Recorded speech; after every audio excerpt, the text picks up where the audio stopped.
Komunitas pecinta musik jazz di Palembang atau yang lebih dikenal dengan Pal Jazz Community kembali mengadakan festival jazz yang akan digelar pada Sabtu malam 14 Januari 2017 di salah satu kafe di kawasan Kambang Iwak, Palembang.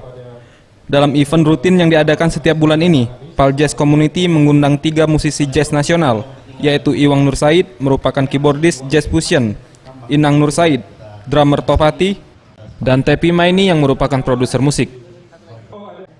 Saat penampilannya yang diadakan nanti malam, 3 musisi jazz ini akan mempersembahkan 9 buah lagu, dan salah satunya lagu daerah Sumsel yang diaransemen menjadi jazz. Konsep penampilan yang mereka suguhkan pun cukup unik dengan format trio funk, dengan 1 drum serta diiringi dengan 2 keyboardis dan synthesizer. Menurut Tevi Maini, perkembangan musik jazz di Palembang cukup maju dan hal ini perlu terus didorong agar para musisi di kota Palembang khususnya mampu bersaing dengan musisi dari luar Palembang.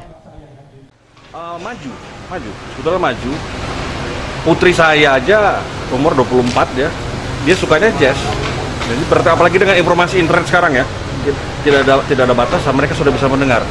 Glenn Miller itu siapa sih? Herbie Hancock itu siapa? Chick Corea itu siapa? Siapa itu Inang Nur Said?